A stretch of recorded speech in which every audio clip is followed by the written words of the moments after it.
for Kathryn's benefit. FACEMI, or Families Alliance on Mental Illness India, was founded by Dr. Nirmala Srinivasan. FACEMI operates at a pan-India level to ensure optimal scope for delivery of psychiatric services provided by the government, particularly in urban metros and cities. We operate as a community of family volunteers working for the wellness, security, and dignity of our loved ones under treatment for mental illness. We use the terms carer instead of caregiver and loved ones instead of consumers or users, responsibility of care and not burden of care, and so on. We have FACEMI in 4 zones in India: Maitri in Bangalore, Shanti in Delhi, Shakti in Kolkata, and Family's Voice on Mental Illness in Mumbai. So at the end of today's webinar, we will be showing the different contact numbers for these 4 zones. And we invite people to join our group and to strengthen the group so that we can achieve what we are looking forward to from the government and from the other, so that we as stakeholders benefit much more. Thank you, everyone. I now hand it over to Dr. Nirmala to say a few words.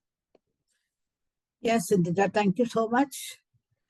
And this is the day I've been looking forward to since 2014, 2014.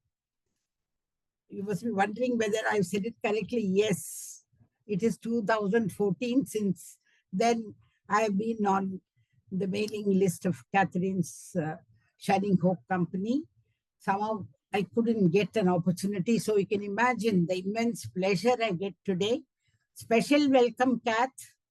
It gives me immense pleasure to receive you to welcome you to this program.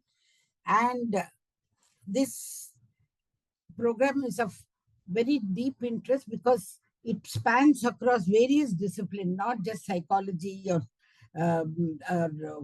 hope, positive psychology, or religion, and so many things, folklore. Everywhere, hope is a universal thing that people live on. So Kath's mantra is very simple, and we are going to hear it soon. She talks about stories, strategies, and signs of hope. Hope gets built up from stories, move on to strategies, and signs of hope. It's very interesting, and it really is a very unusual approach to hope. And I don't want to delay it further, but we are all waiting to hear you, Kath. Once again, welcome to this program, and now hand it over to Sumit to take it forward. Thank you. The topic for the day is how to measure and teach hope. Do you know that hope is measurable? That is a skill we must practice. We will discuss the hope scales in today's session, get to measure our own hope, learn shine hope skills to build our hope muscles, and learn what resources are available to teach others. Persistent hopelessness predicts violence, suicide, anxiety, depression, and addiction, and hope is teachable. Today's session will be taken by Kathryn Goetzke, an MBA who is the CEO and Chief Hope Officer of the Shine Hope Company, the author of the biggest little book about hope, podcast host of the Hope Matrix, and creator of award-winning Hopeful Minds, Hopeful Cities, and Hopeful Mindsets. She is the founder of IFRED, the International Foundation for Research and Education on Hope, established in 2004. Kathryn and her work have been featured at Harvard University, the World Bank, the United Nations, the Kennedy Forum, and more. Kathryn was recently appointed to be a representative at the United Nations for the World Federation for Mental Health and is working to get an International Day of Hope established at the United Nations. We welcome Kathryn to deliver the lecture on this subject, which is of deep interest to all of us. Okay, thank you so much. Thank you everyone for joining. It's wonderful to be here today to talk to you about hope. Since I think, are many not on video so they can't see my presentation? Probably. Maybe I'll use it anyway, but I'll talk through everything for those of you that can't see. It's actually participatory, but since you can't see and probably type in, I think I'll just not do the participation stuff. But I will share my screen anyway. You all can see my screen? Yes. Excellent. Okay, so yes, today we're here to talk about my favorite subject in the world, which is hope. I should note that I'm not a doctor. I don't have a PhD. I have a master's in business, an undergrad in psychology, and I've been in global mental health the past 20 years. I have lived experience. I do this work. I had a suicide attempt in my 20s. I lost my dad to suicide when I was 18 years old and struggled a lot. So come at this with personal knowledge, a lot of passion. My advisor is Dr. Myron Belfer. He's a Harvard catalyst. I have been studying hopelessness and hope very extensively around the world for the last 10 years, which I'll get into. And again, global mental health 20, and really my whole life. So this is a little bit about me. I have a book called The Biggest Little Book About Hope. I started my nonprofit 20 years ago, and I also just celebrated 20 years of recovery. So I'm grateful to be here and sober. And we've presented this work all over the world. This is a picture of me and my dad. This is why I do this work. And I know for all of you, you all have reasons you do this work. And as you'll see, that's really important for maintaining hope, is being connected to your purpose and why we're here and what we're doing in the world. So I also have a podcast called the Hope Matrix Podcast. You're welcome to listen in, and I do a lot more deep dive into this work around hope. So first I want to talk about hopelessness. Again, we won't do the specific interactivity, but anyway, I'll get into the science and I'll talk to you about that as we go. So when I started this work, I was in a suicide prevention talk, and they were talking about suicide prevention as 800 numbers primarily. So you call someone when you're in crisis, and then restricting access to means. So you lock up medications and pesticides in farming communities, obviously guns, any way we may take our lives. We're taught how to restrict access to those when we're in suicidal states. Yet for me, I knew that was never going to save me. And I've been told, because of my risk factors, a previous attempt, a history of addiction, I have a genetic predisposition with suicides in my family and addiction in my family. I'd been diagnosed with anxiety and depression in the past. So I was told I'm at a very high risk of suicide. And because of that, I realized, I really have to understand what causes suicide if I want to stick around here and be engaged in life and want to live and be productive and a part of society. And so I started diving into the literature around suicide, and across every study, hopelessness showed up is a consistent predictor of suicide. Study after study after study. It's not depression, it's not anxiety, it's really this hopelessness. And so I said, well, then I need to understand hopelessness. What is hopelessness? And so I started diving into it. But I first want to say, hopelessness shows up in so many different places. Just during COVID, 40% of Americans experienced persistent hopelessness. It shows up in patients with chronic illnesses. So if you have heart disease or cancer or diabetes, you're likely to experience persistent hopelessness. very high in LGBTQ youth. When you have low socioeconomic status, you're more likely to experience persistent hopelessness. And then we know the outcomes as it relates to hopelessness. So you have increased mortality and risk of myocardial infarction, so heart disease. You have a decreased quality of life. It's again predictive of violent behaviors. So all risky behaviors in youth are predicted by this persistent hopelessness. Anxiety and depression. Hopelessness is the primary symptom of depression. It's again, as I said, the single consistent predictor of suicide. Study after study showed hopelessness showed up, and also substance use. And I dealt with substance use at a very young age.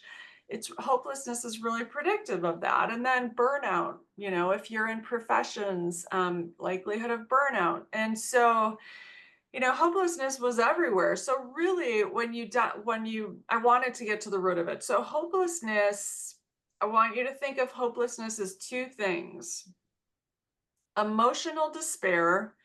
So you feel sad, angry, or afraid. So it's this emotional component, these heavy emotional feelings. And then it's a sense of helplessness to do anything about it. So powerlessness. So it's not just despair. If we feel despair, but we can feel we have some power, we'll move through that despair. And if we feel helpless for a moment, but we feel okay, we can navigate our way through it. But it's that combination of feeling bad and feeling powerlessness and helpless to do anything that creates that hopelessness. And when I thought about it, and we'll go to the next, we won't go to the next page yet. When I thought about it, hopelessness is such a normal part of life. We experience these moments of hopelessness all the time. Think about if you get an email from someone, or, you can't get food at the store, or you can't, someone says something that's unkind. You might experience a moment of anger or fear, sadness, and helplessness because you don't have control over the other person or the situation. But it's how we react to that matters. It's how we react to that moment of hopelessness. And so the goal of my work is really to normalize hopelessness.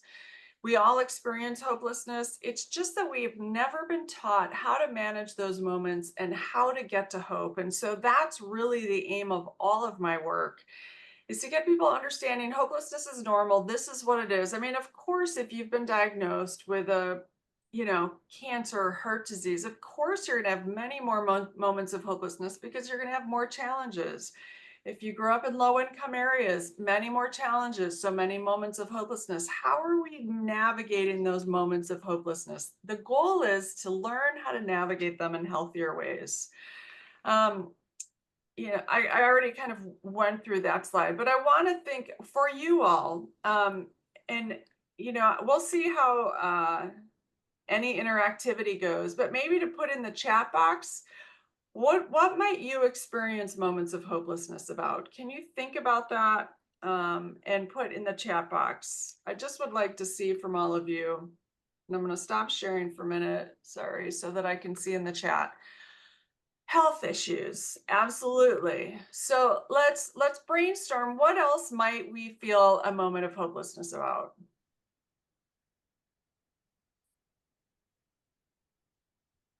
And it's interesting because I've studied hope around the world. I've studied in Malaysia, Northern Ireland, Suriname.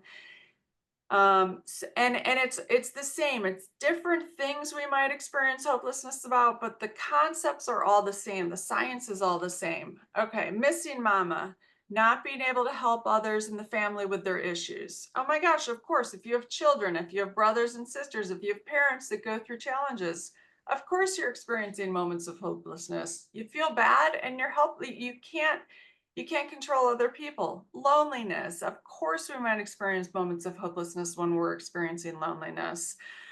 When things are out of hand for a long time, absolutely. Bankruptcy, financial challenges are huge for moments of hopelessness.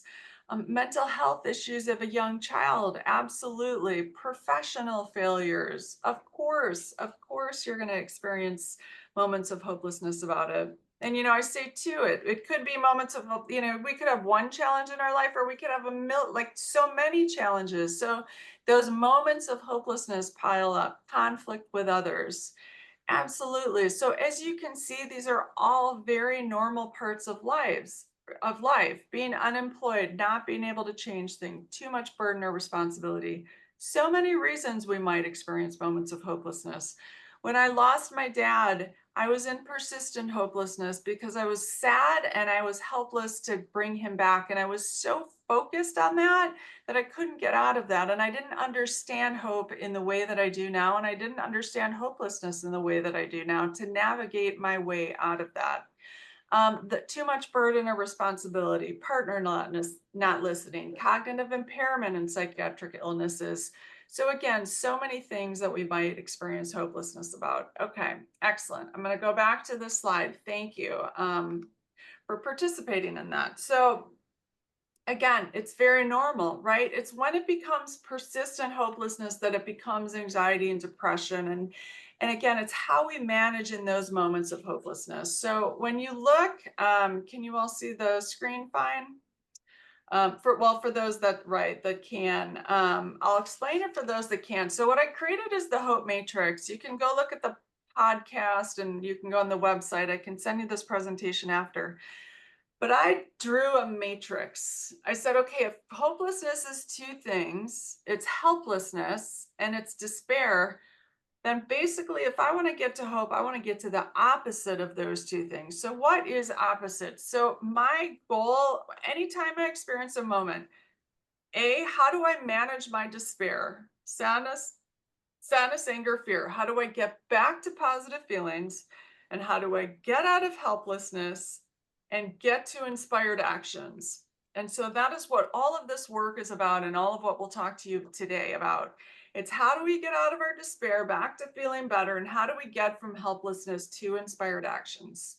For me personally, I believe if we want to end suicide, we've got to start teaching people, you've got to learn how to do this. You've got to learn skills how to do this. When I experience suicidal ideations, I now know it's not that I want to die. It's that I want my hopelessness to end. And I could have hopelessness about one thing, like a relationship, something at work, finances, these are all big reasons that we might go into suicidal ideations. And we know that people are dying by suicide. Finances, relationships are really two top things. How do I manage my hopelessness around that issue? How do I manage my despair? How do I get out of my sadness? And how do I get from helplessness to inspired actions? And so the work we do is all about learning how to do that. So, and you always can solve for hopelessness. Like you always can. It may take a while to get out of our despair. It may take a lot of grieving, a lot of sadness, a lot of feeling that. And it, getting from helplessness to inspired actions, we may have to do what we call re-goals. So, for the instance of my dad, I couldn't have my dad here still, right? So when I stayed wanting my dad here, of course I was stuck in helplessness. I was stuck in the cycle of helplessness. I had to what we call re-goal. I had to think about what I needed to have for my dad. I wanted to have a father-like figure in my life. And I had to create new goals around me attaining that. I had to create new people that I could form that relationship with and have that bond with. And so that's what I set out about doing. So that is how I created all of this work around hope. So shine is the mnemonic we use for hope, and I'll get more into that. But for now, let me just talk to you a little bit more about hope science. So they were measuring hope. Did everyone get a chance to take their hope scale? I think so. I think Okay. I was just filling it. Okay, well, I'll get to that next. And I just want to see, there was a comment here. When I see my LO experience psychosis or relapse, I feel hopeless because I feel in spite of doing everything, why am I facing this situation? And I just want to go back to And you'll see as we go through how we teach hope, why we have to start changing some of the things, some of how we're reacting, because you don't have power over situations. Like if you have a diagnosis, if you have a cancer diagnosis, there's certain things you have no control over. And the more you focus on what you cannot control, the more you'll stay in a hopeless state, because you are helpless to do anything about that. So it's about learning, where is your locus of control? What can you control around the situation, and focus on that. Otherwise, you'll stay in that persistent hopelessness. And again, that was something I did with my dad until I learned how not to do that. And so, you know, there's the hope scale. So we put a link in there. Basically, I realized they were measuring hope. They were measuring how hopeful people were, but they weren't teaching you how to hope. And so what we know about hope is the higher you are on that scale, the less likely you are to have depression and anxiety. The more productive you are in work, more so than your intelligence or your optimism, the more likely you are to stay in your job, the more job engagement you have, the better sleep you have, the decreased recovery time following an injury. So the higher you are on the hope scale, the quicker you recover from things. So it's a basic need in the workplace, hope is. See if we have more info. The power of hope in healthcare. So we talked about increased sleep. Decreased all risky behaviors in youth. So if we want our kids healthy, if we don't want them turning to addiction or violence or self-harm, we need to get them really good in hope. And how I teach about, when I talk about hope as a muscle. Hope is a muscle that you can grow, that you can get better at, that we're not teaching, and you can learn, you can get really good at hope, and you have to practice. And what I say, the more challenges you have, the more you have to shine hope, and you'll kind of understand why as I go through this. But you're more likely to take your medications, you're more likely to show up to your appointments. It's increased resilience around stress, the higher in your hope scale, decreased anxiety and depression. You actually live longer the higher in hope you are, and a decreased risk for all cause mortality. So hope is really important. And so I put the hope scale in there so you understood what we're talking about. Now there's a Snyder adult hope scale, and there's also a children's hope scale, and you can use the hope scale with kids. And again, when I talk about hope as a muscle and something you have to learn to grow, and you practice these skills and you get better, and you have to do it all the time. It's not like you're just hopeful, and it doesn't mean you're not sad or angry or afraid. It means you know how to manage these emotions in healthy ways, and you know how to get out of your helplessness back into action. This is the hope scale that I shared earlier.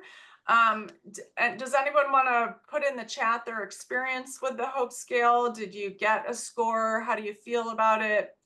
As I say, it doesn't matter where you fall in the hope scale. To me, it's like math. You need to learn math to get good at math. You need to learn, language to get better at language, and then you need to practice it with people. And you're not good at me. Like, I work on my hope every day, and my hope changes depending on what I'm going through. And the more challenges I have, the more I have to do my hope work.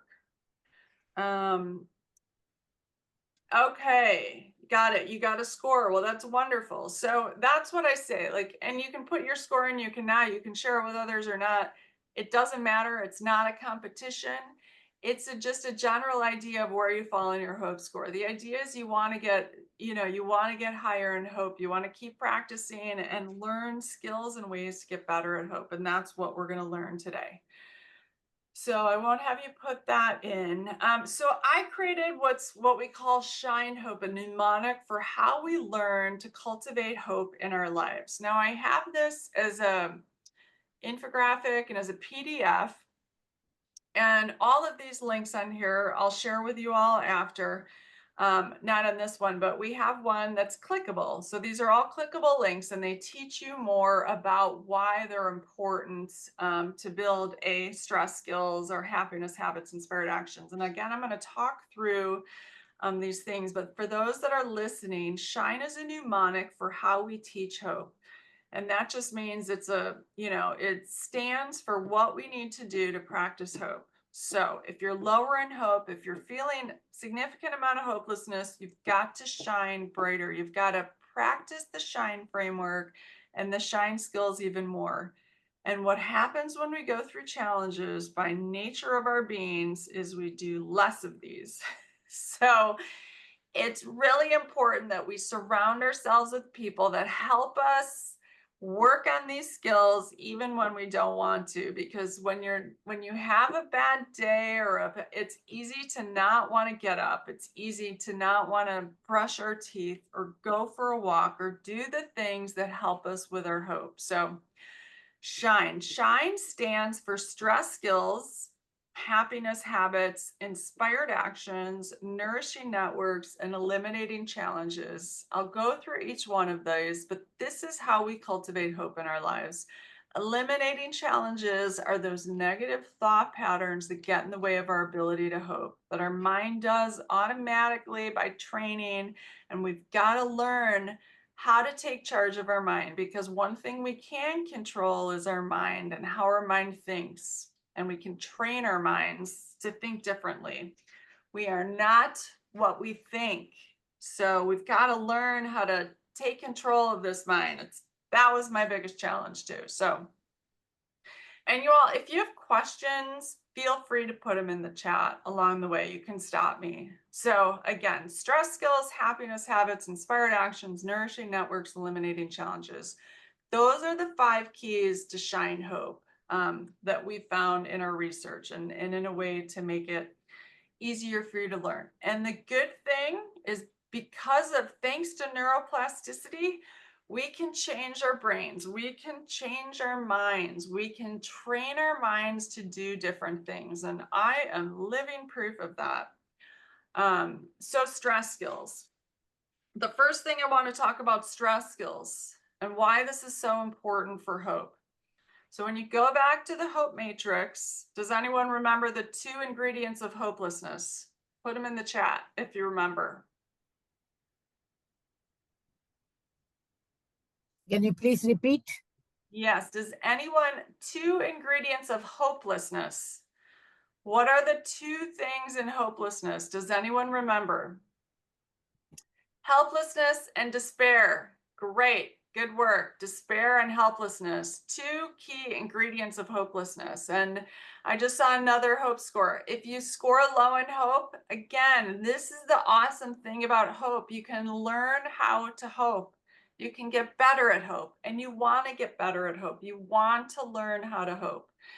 And I've also found the best way to learn how to hope is by teaching young kids the programming we have for hope, because I have learned so much about what I know about hope from working with kids.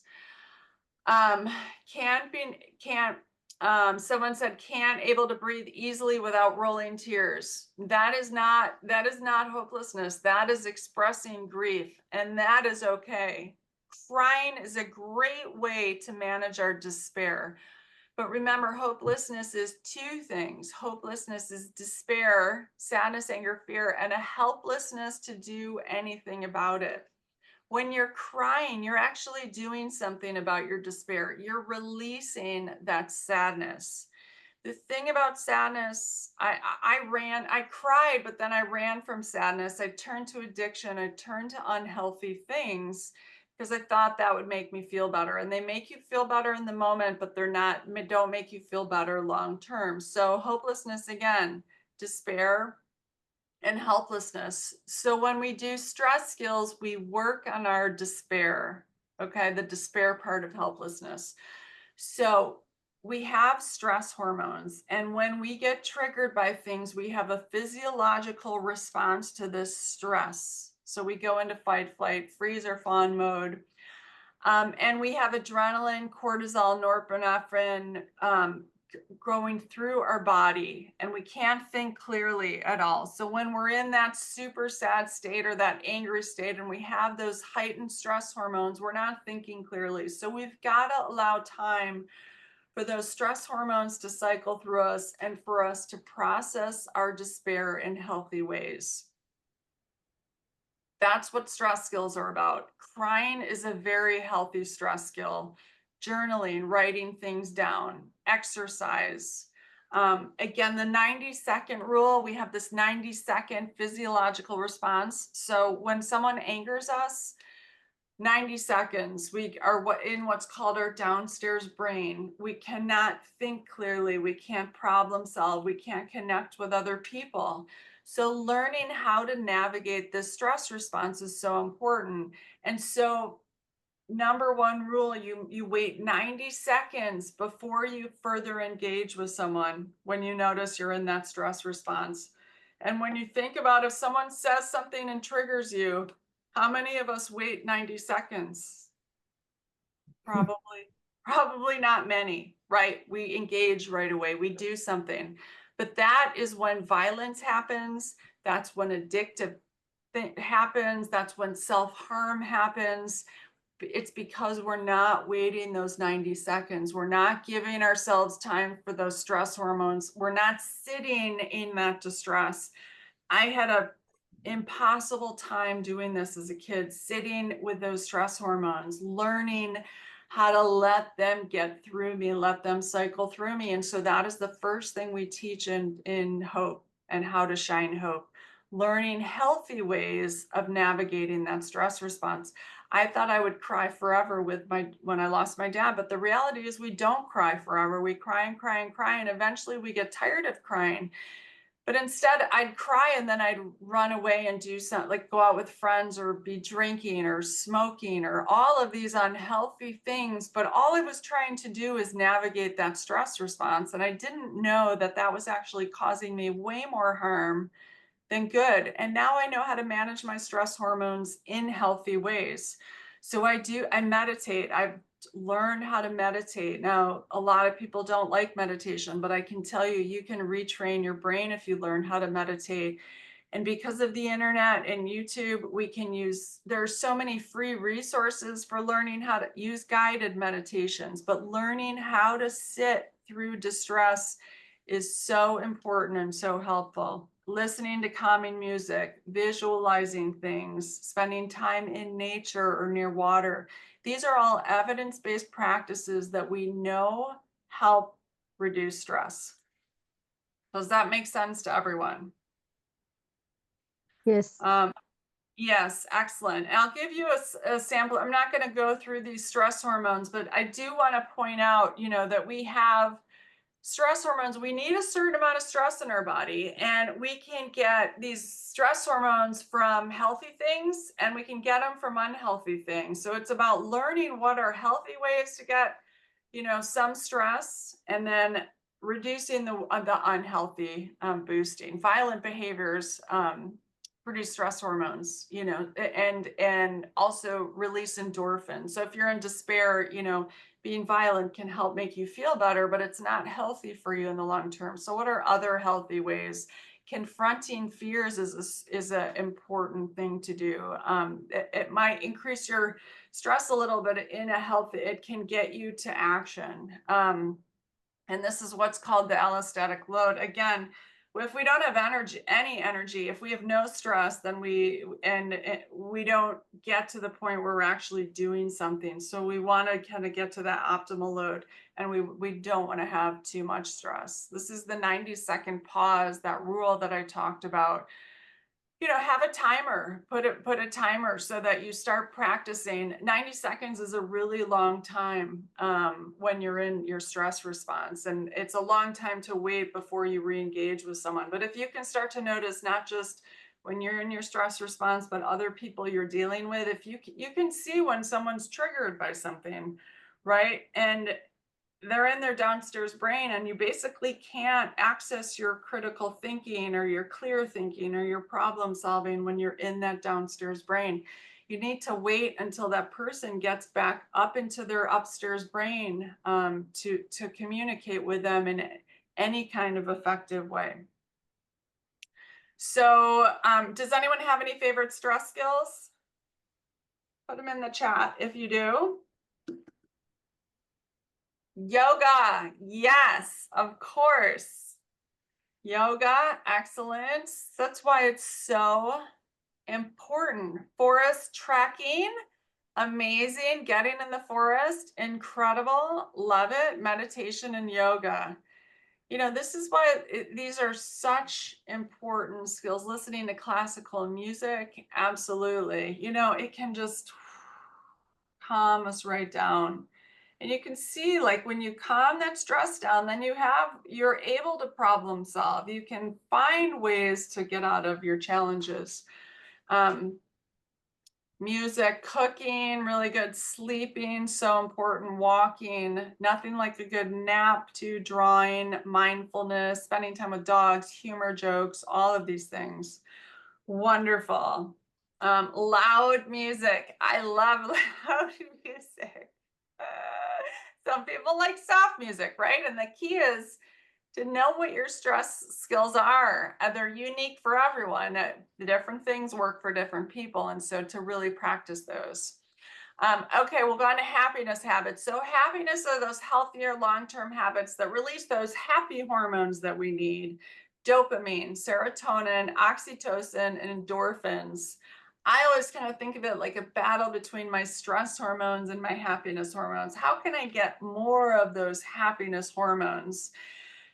And so those are here. So here's some my gratitude. We know gratitude releases, and these are all, you know, evidence-based. So they've now shown that these things release endorphins. Gratitude does. Living, purposeful living. So being grounded in a purpose, doing things that you feel connected to. Like this for me releases endorphins because I feel good doing this. I feel like this is why I'm here. Volunteering, spending time with family and friends, being in nature, invigorating music, exercise. I mean, there's now research that exercise is as effective, if not more effective, than antidepressants.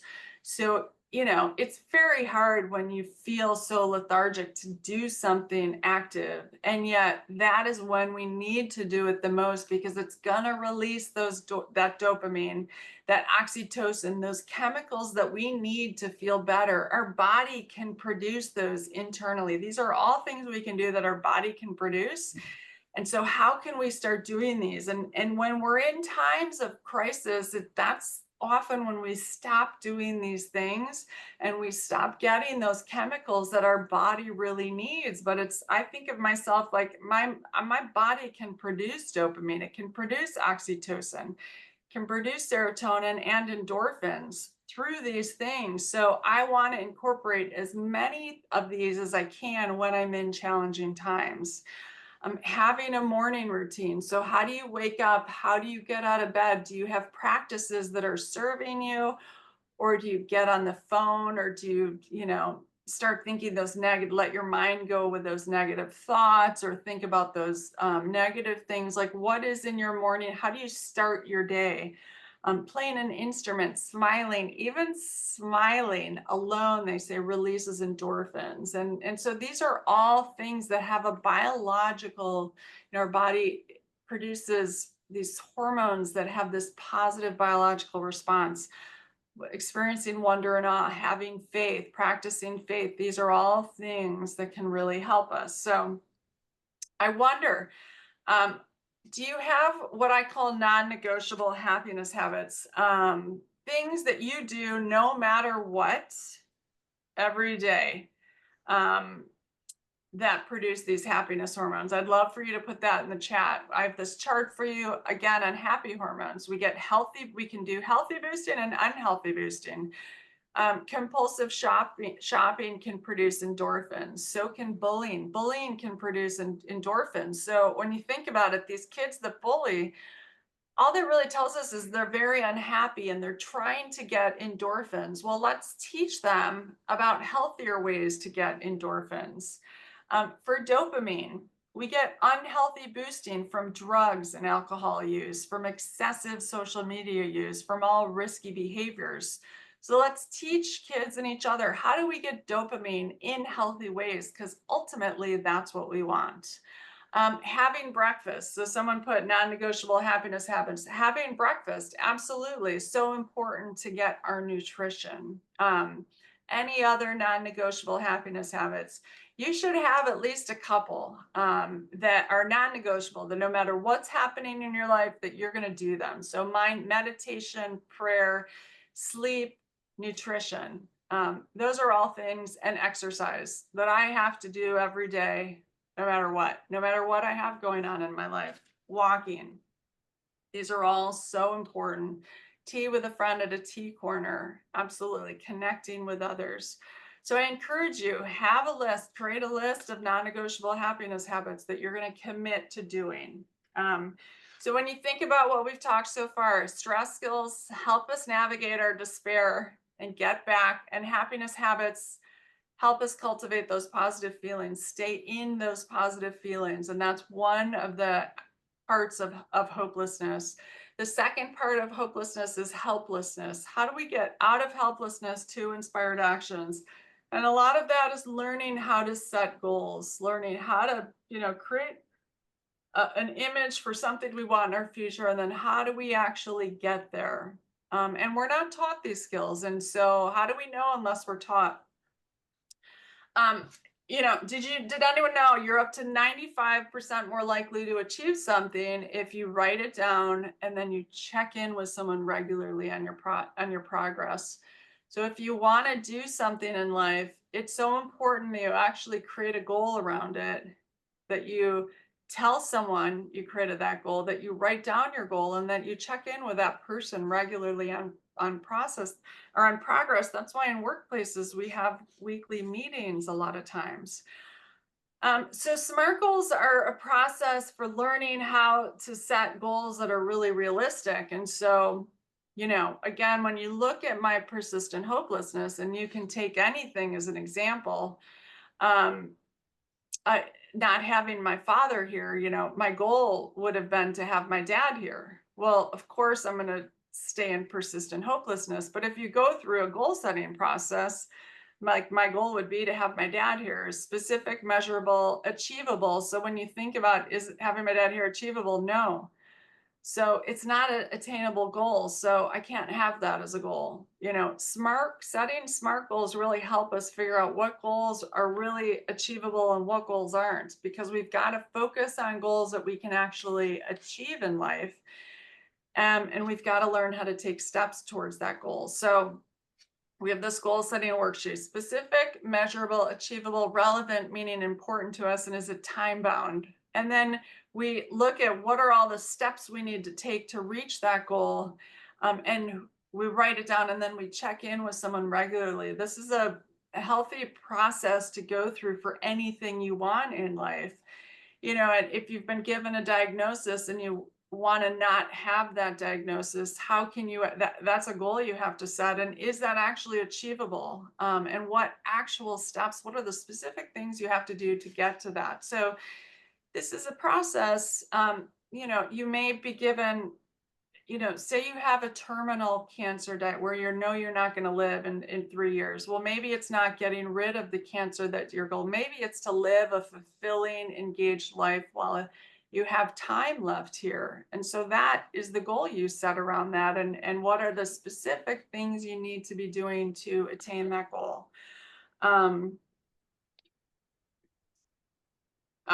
You're all welcome. Put a question in the chat box anytime. Feel free to stop me anytime you have any questions. There's also stretch goals. So it's good to have SMART goals, but we also want to set really ambitious, challenging goals for ourselves that stretch us to do more than we necessarily would. So my big stretch goal: teach everyone in the world what hopelessness is and how to get to hope. Now, am I going to attain that? Likely, probably not. And yet it inspires me to do a lot more than I necessarily would if I only had specific achievable goals. So it's good to have a balance of SMART and stretch goals. And then intrinsic goals versus extrinsic goals. We're more likely to accomplish goals if we do things because they're important for intrinsic reasons. They make us, we feel valued, and we feel it's a meaningful goal for us. And we do it because it serves a purpose, and versus extrinsic motivation of like we get money or we look good to other people. That doesn't keep us engaged in our goals. Habit stacking is something, if you want to create a new habit in your life, you're trying to do it and you're having a hard time, one trick to do that is to stack that habit on something else you're already doing. So something like doing the new goal after breakfast or after I brush my teeth, or, you know, when we stack habits, called habit stacking. Because if you're already doing one thing, adding another thing right before or after that, it becomes easier and more likely that that habit's going to stick. And then we need to learn to overcome obstacles to goals, because, you know, even as an entrepreneur, we have so many challenges, right? So we've got to be adaptable and flexible and know we're going to have many challenges, and we have to be open to how we might overcome obstacles. And how to overcome the obstacles when one goal overlaps another, especially when we need to take over all in parallel. So Indrani, maybe tell me more about that. I mean, it's hard. How do we prioritize goals? And when there are conflicts, you know, we need to prioritize. So which goal is more important? Connecting with others is so important for overcoming obstacles in our goals as well, having them help us come up with new ideas. So I say anytime we have a goal, we should study other people that have attained that goal and learn from them and see if maybe they'll mentor us or teach us or talk to us. You know, I think being kind to self too, and understanding that it's a process, and not learning how to not negative self-talk around goals, because we do have many goals, and it's not, you know, it's not easy to know which to prioritize all the time. And so being kind to self, that we're doing the best we can, and having compassion and love for self, which is what we'll get into next. But yeah, it's you know, it's hard to know sometimes which takes precedence over another, but yet sometimes if you check in with your gut, you know, you can get answers to, you know, if I have two competing goals, which is really more important or critical at this time. It's a hard one to know, but the N in Shine Hope is the nourishing networks. How do we cultivate healthy relationships? Are we surrounding ourselves with people that are good for us, that are kind to us, that love us, that are healthy, that are getting us towards our goal, or are they actually taking us away from our goal? And so really learning how to create strong, healthy networks is so important.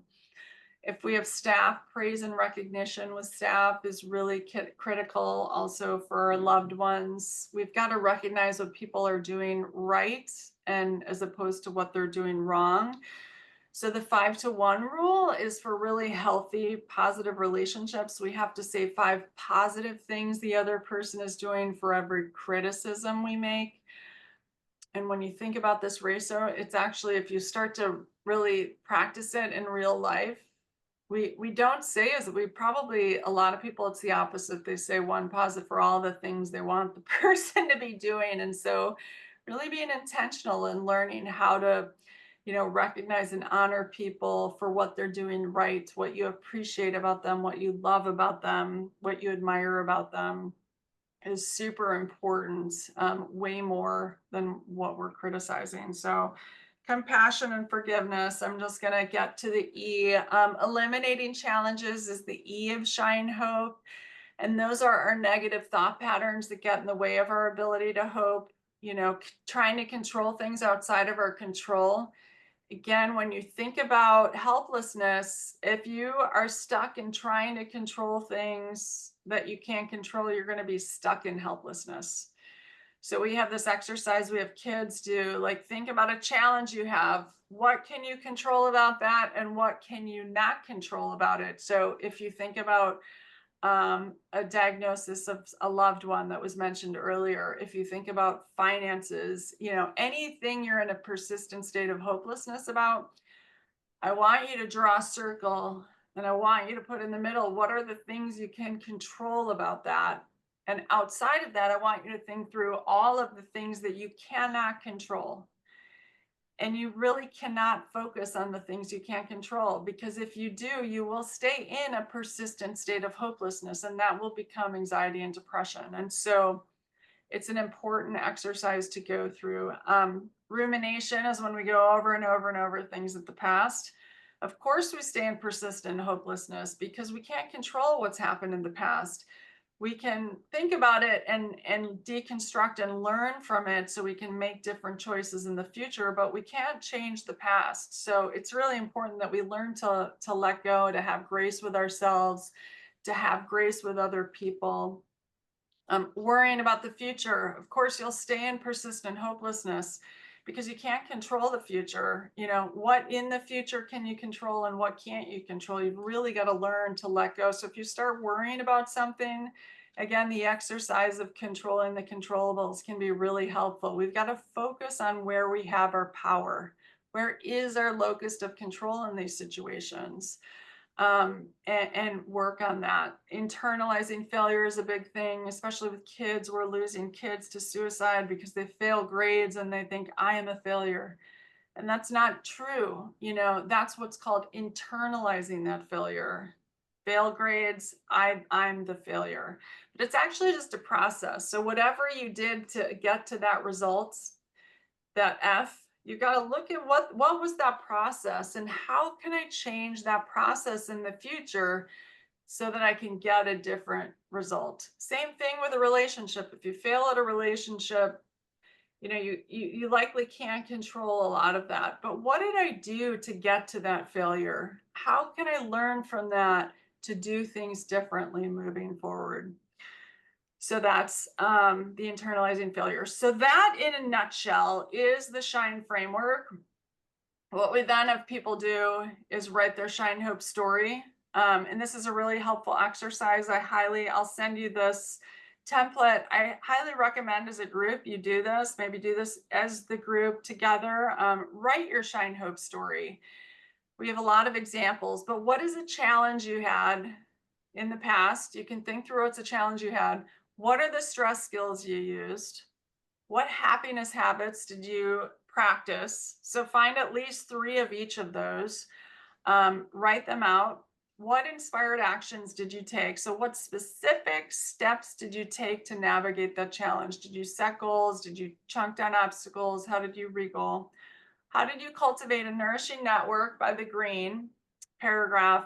What challenges did you eliminate? Were you worrying? Were you internalizing failure? And how did you navigate those challenges? And then what do you want the world to know about that? What message would you send to other people about how you navigated that challenge? And write a story for yourself. Do it around COVID or just, you know, a financial challenge or as a mom, a new mom or anything.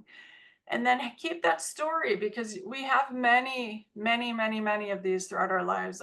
I could write 1,000 of these SHINE Hope stories for myself of challenges that I had and that I overcame, and the specific things that were necessary for me to overcome them. And so that is our goal for everyone, really, to learn how to write their own SHINE Hope story, to further equip themselves with skills and tools. Because what we know about hope too is if you can remember a time in the past when you overcame something, then it'll be easier in the future when you encounter challenges to be able to navigate them.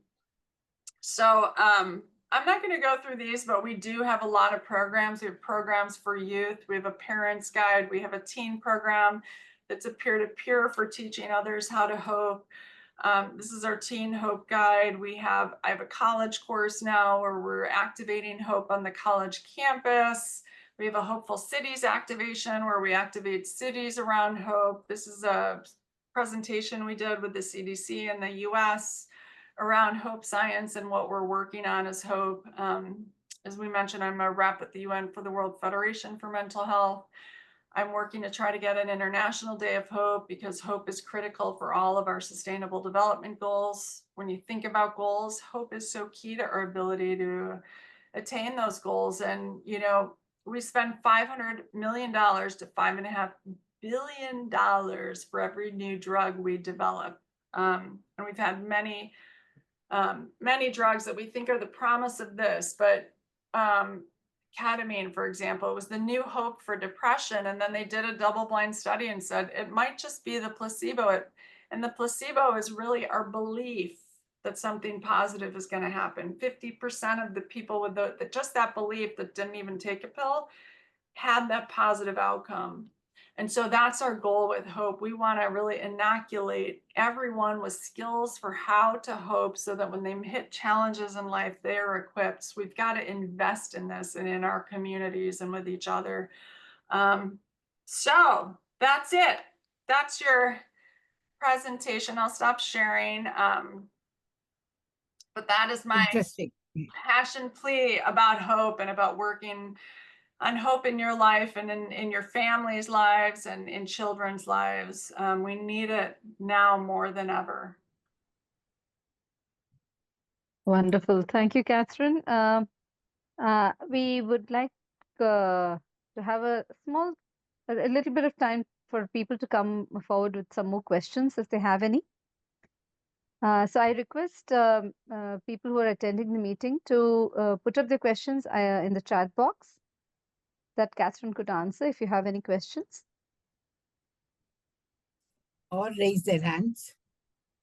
Yeah, you could raise the your hand. Also, I could call out your name and yes. you could unmute yourself and ask the question.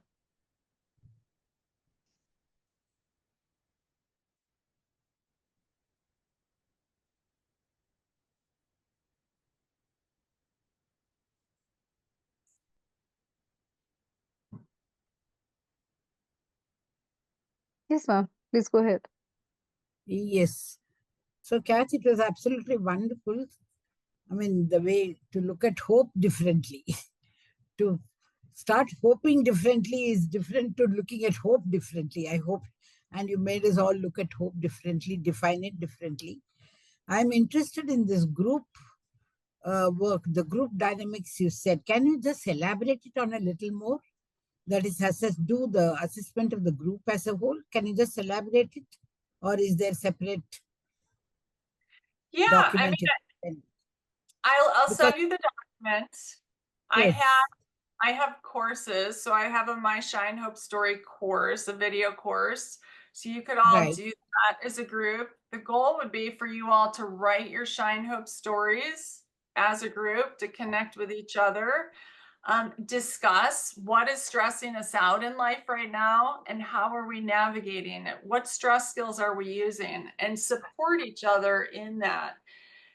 You know, the goal of this is we do need to address our emotions, you know, in that hopelessness scale. Despair, the sadness, anger, and fear is a part of that. But because of our brains, our negative bias, we often stay in conversation about our sadness and fear and anger and just talk about that and don't get to the solutions.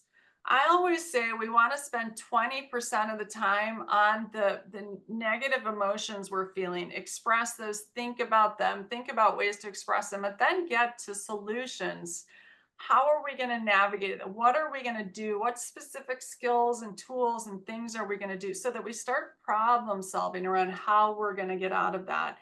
And it's really helpful when we do it in group. And so I highly recommend so please do forward. You can mail it to me. Absolutely. Yeah. Yes. Right, and one small, sorry. No, ma'am, please go ahead. And on an average, Shine Hope stories, you know, on an average, how much time does an individual take? Have you worked out any kind of this thing? We have our programs are all different. Our teen program is 12 modules for teens to do. We have a teen workbook. No, sorry, I didn't put the question phrase, the question. For an individual to transform oneself from despair to hope. It's an ongoing. So here's the thing about you don't transform yourself to despair to hope. It's an ongoing. Yes, that's what I wanted to. Yes. Yeah, you're gonna go like this all the time. I mean, I'm still working on my PhD, and you know, it's an ongoing practice. You practice these skills every day. So I mean, yeah, you can start it. You can see how it goes with the group. We just did a program for veterans. It's eight modules, 8 weeks. They do group over 8 weeks. You know, you could try with something like that. Or But is it possible to do this group things online, or do you need to have a physical meeting?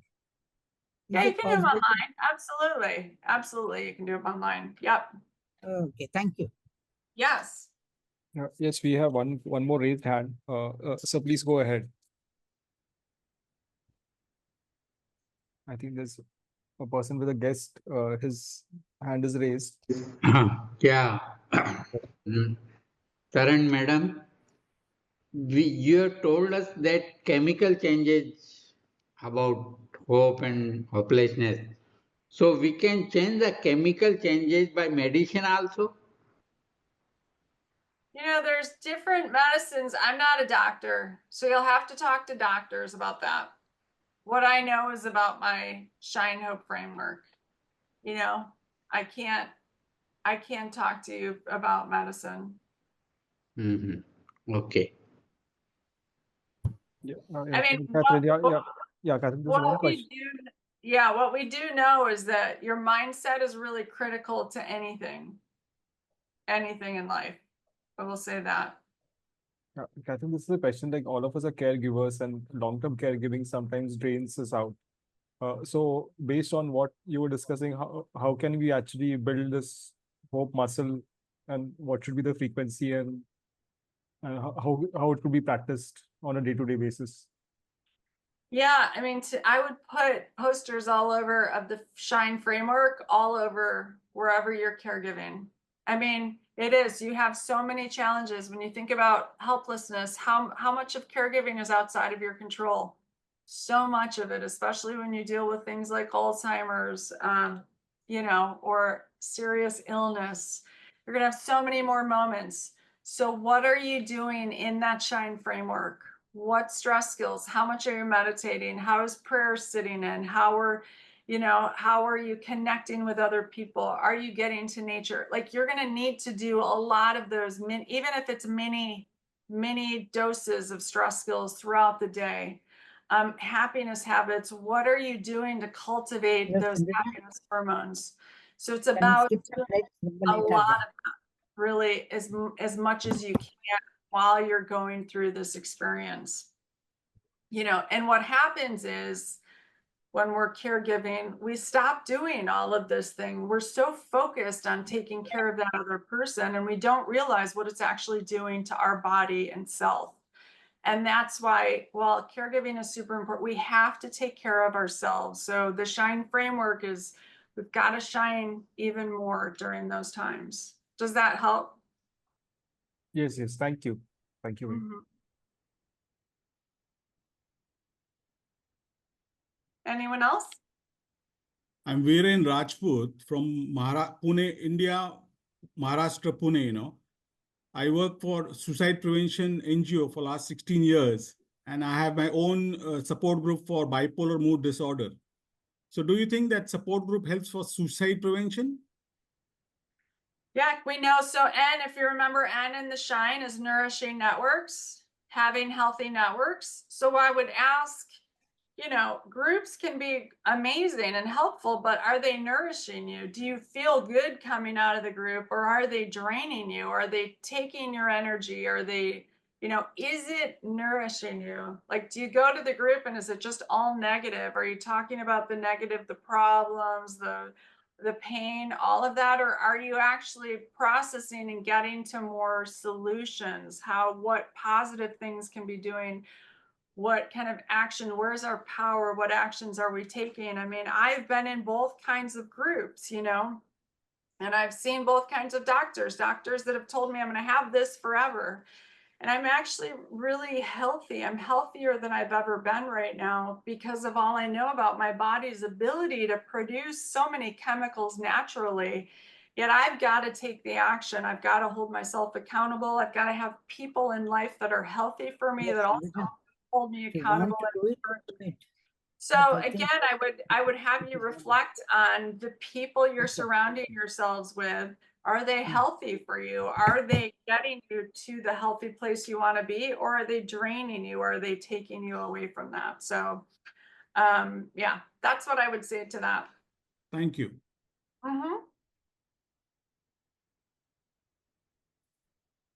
Yeah, thank you. Are there any further questions? I think it's a good chance to ask Kathryn if you have any questions. Please don't feel shy. I think we'll wait for 1 more minute since we have exceeded time, and then we can do the vote of thanks. So please do ask your questions. Thank you, Kathryn, for all the wonderful presentation and answers. Yes, and yes, I will share the PowerPoint with you. I will also share the Shine Hope story template that I told you about. I can give you all access to the course as long as it's in India, and I'm happy to give it to you at no cost, but just don't send it around the world. And you know, we charge for the stuff in the US and in Europe and places that you know, put a lot of money towards this work and funding. So yes, absolutely. I can share the work with you. Do you have any special training packages for the Hope advocates? Yeah, I'll send you what we have for a couple online courses that you can take with workbooks and skills things. And so you can start there. And then we're developing a number of things right now. So we also have a Hopeful Cities activation. So, I mean, it'd be amazing to get, what city are you in India? Are you all in like Bangalore? Okay, yeah, we can make Bangalore a hopeful city. That would be really fun. Yeah, thank you so much. Wonderful to hear that. Yes, absolutely. And I tell you, by teaching others around hope, that is how I became more hopeful too. Teaching kids, getting kids to react to these concepts, giving me feedback. Kids are the ones that said, yeah, now it's just not just about my downstairs brain, but I like got in my car and my brother was in his downstairs brain. So I said, oh, I'm not going to further instigate him. Normally his brother, he would see his brother would be angry and then he would say something that would further trigger his brother and just escalate. He's like, my power also is seeing other people when they're in their downstairs brain and not engaging with them at that time, because I know that they can't talk to me in a rational way. Yes, neuroplasticity applies to all ages. At all ages, you can retrain your brain. So, you know, I didn't start my hope work till I was 43, and that's, you know, still young. I believe I'm still very young. But you can be 90 and work on your mindset and your brain and work to start rewiring your brain. Absolutely, any age. That's why it's so great. And again, know where you are in your hope score. If you're low, don't think of yourself as a failure. You can't fail at something you've never even been taught. And this is all new. So let's start learning how to navigate our hopelessness. What is different? What's different for me and really positive psychology and hope scientists, I want to look at the mental health aspects and the despair part of hopelessness. I want to learn how to navigate despair. I don't want to just get to positive feelings. I want to learn healthy ways to express my sadness, healthy ways to deal with my anger, healthy ways to deal with my fear.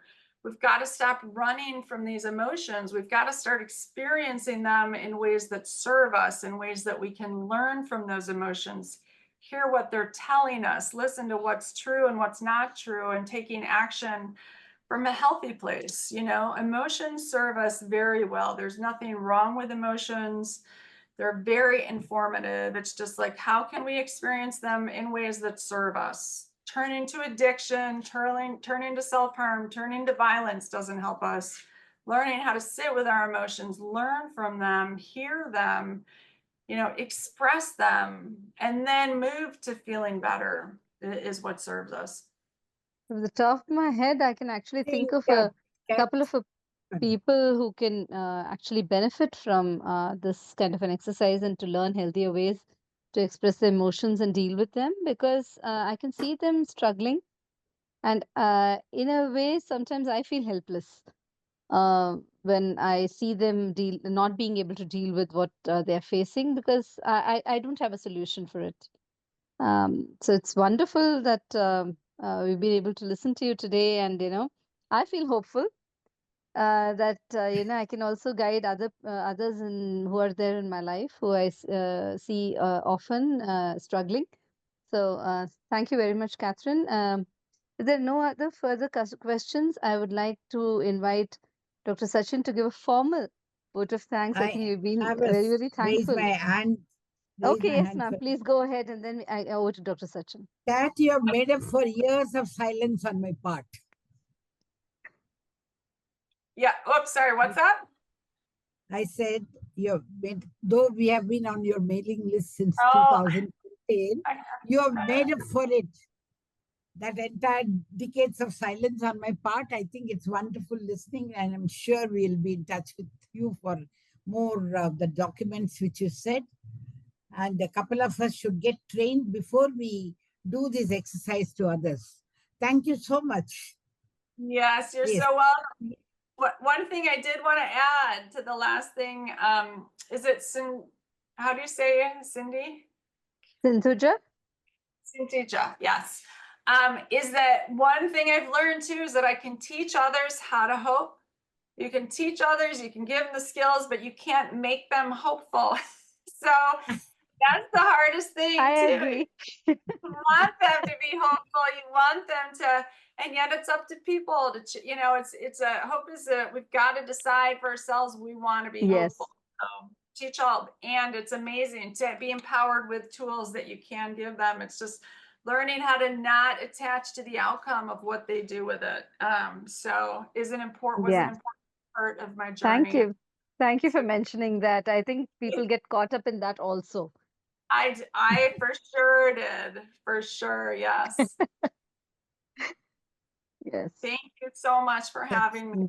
Thank you, Kathryn. Dr. Thank you, Sachin, just a word from you.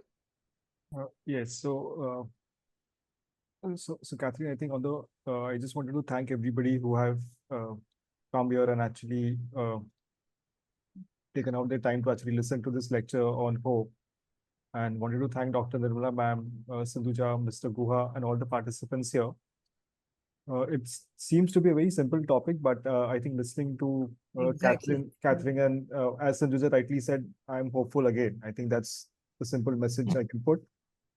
So on the behalf of everyone here, I would like to extend a heartfelt gratitude to Kathryn for your very inspiring lecture on hope.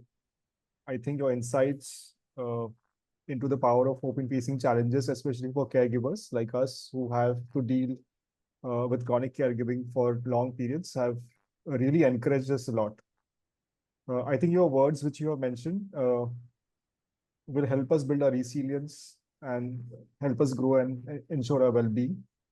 And we just wanted to thank you for sharing our knowledge and for sparking a renewed sense of purpose and positivity. We are truly grateful for your time, wisdom, and your own personal experience, which you have shared very candidly. I think that requires a lot of courage because that you come from a very different space when you have gone through a little experience yourself. And we would hopeful, as Dr. Nirmala ma'am said, to continue this conversation ahead, maybe in terms of the hashtag Shine Hope or maybe an online session, etc. And we are deeply grateful for all the kind of wisdom you have shared today. And thank you once again from all of us. And we are very grateful for your time and the presentation. Thank you so much, everyone. And thank you all for listening and for caring about this subject and for helping to take hope back into your communities and sharing it and practicing the skills together. I'm really grateful, and for all of the work you do in the very challenging spaces that you do it, especially, in the mental health work. It's so hard. It's so highly stigmatized in so many societies, I know, including India, and it's courageous to do the work. And I'm super grateful. So it's meaningful and it's important, and take care of yourselves in the process. And of course, keep shining.